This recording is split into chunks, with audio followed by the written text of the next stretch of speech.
Hello there. Welcome to another episode of Lovecraft AI. This is the Echoes of Ysendar. The Echoes of Ysendar.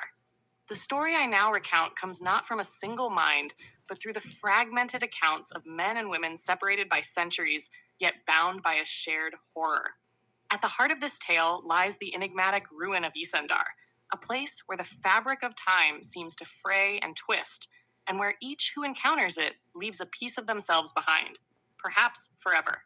563, the Journal of Albrecht Fenner. Albrecht Fenner, a German scholar, recorded his encounter with Ysendar in a journal unearthed in a monastery centuries later.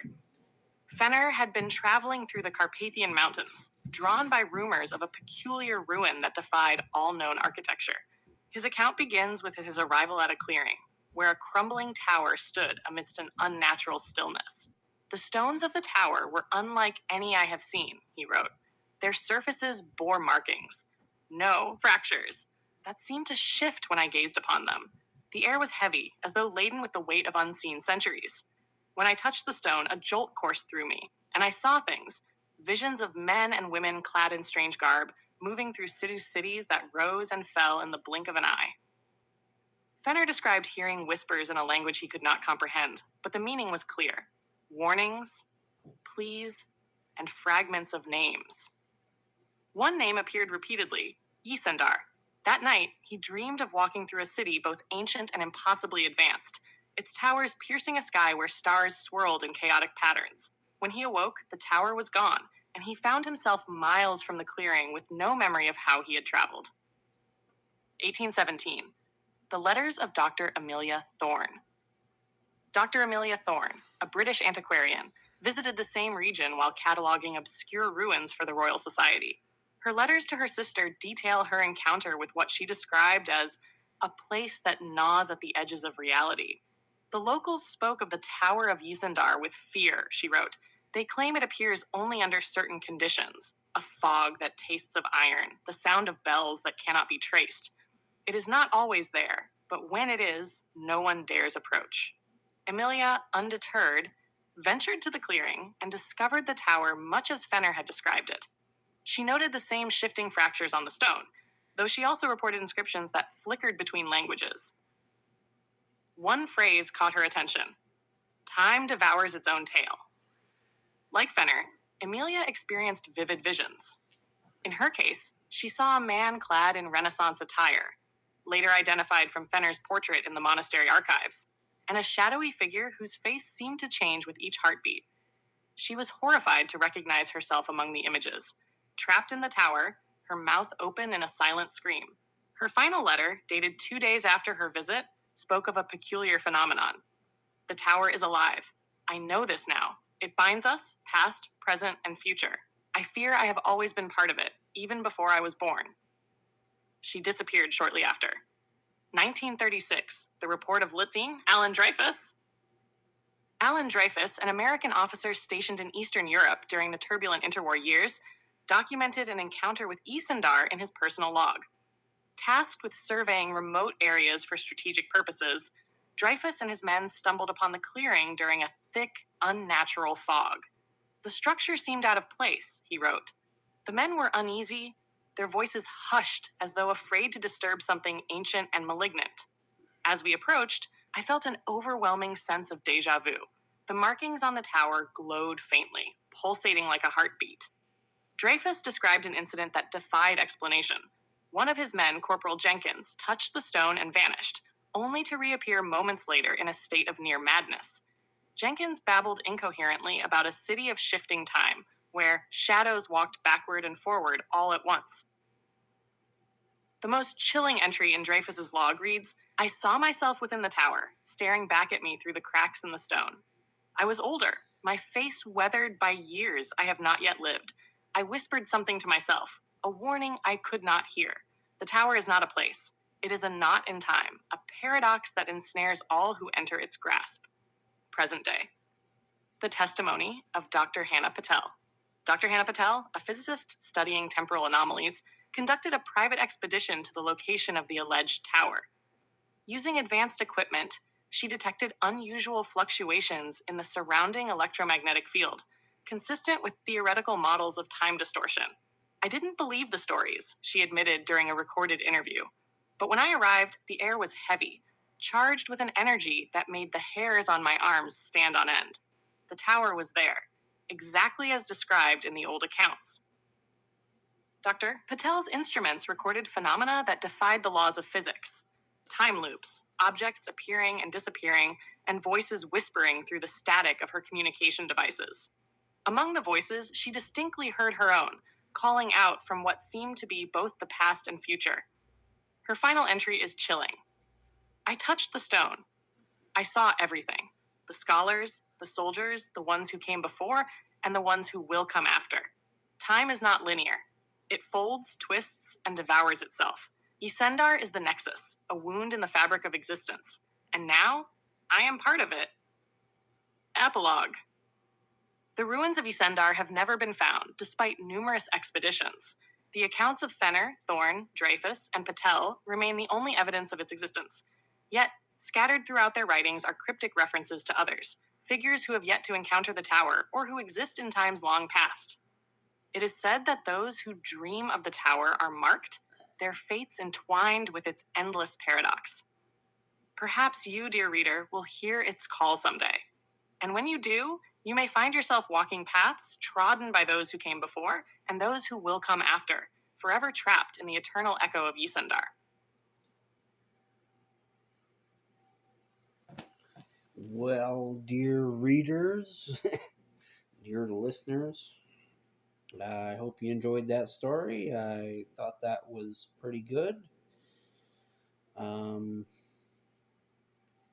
was yeah. Um, I always like to mention that it's definitely, as much as I asked for it to be in the style of H.P. Lovecraft, it is always out of place when there are female characters because Lovecraft didn't write a lot of ladies, and that's fine. I have no problem with there being female characters, but I will mention that it's just, a little off from what Lovecraft would have probably written, but it doesn't bother me any. I think it's nice to have variety and diversity and all that. But yeah, I thought this was pretty cool. Kind of a weird time paradox story. There's not really given any explanation as to where this strange tower comes from. Uh, but you don't want to dream about it, or if you do, you're tied to it. Although I think only one of the characters actually mentioned dreaming about it. But whatever. Maybe they all did at later times. It was a bunch of little mini stories that kind of tie together. I like that. Um, yeah, this felt pretty Lovecraftian. Um, I can't think of a story that I would directly compare it to or anything like that, but I don't think that's a bad thing. I don't want every story to be directly comparable to a Lovecraft story, even though that's what it's supposed to be. But I do like the idea of, maybe we could have some new ideas in there, which is what Lovecraft was all about. Well, was he about new ideas or exploring the really old ideas? It's my whole thing with Lovecraft is some people thought he was kind of a bigot or, you know, racist. But my whole thing is I don't see any hate in his writing, in his stories. What I see is an exploration of fear. And that doesn't mean there is no prejudice, but it is a prejudice of fear, not of hatred, I think. Although apparently in real life there was some pretty direct instances of him not being so accepting of different groups of people, but I think there is room for separation between the artist and their work.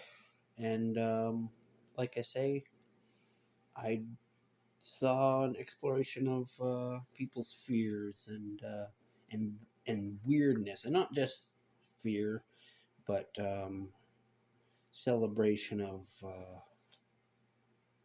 diversity in a weird way. Because I always bring up the Mountains of Madness. And I always confuse his entities. I believe it's the Elder Things in the Mountains of Madness. They're men. That's how they're described. Even though they're as far from a human being as you can imagine, he recognized them as creating a culture and adding something to reality. They were men. I don't remember exactly how that statement goes, but they're not described as monsters. But everyone's entitled to their opinions about Lovecraft and his work and all that. And I think this is an interesting exploration of the fear of time paradoxes and what that might mean. And it doesn't mean a whole lot because it's kind of like good old Lovecraftian goodness. It's beyond our comprehension. And I like that. That always sits well with me as far as the Lovecraft story goes. The things partially explored are the most interesting things, rather than the things completely um, explained from beginning to end. What's the origin of this strange knot in time? I have no idea. Would be interesting to find out in another story, but if I never find out, that's fine too. And let me know if you'd like to find out. And anyways, this has been Joseph Arthur Roszell. Thanking you for listening, and I love you. Goodbye.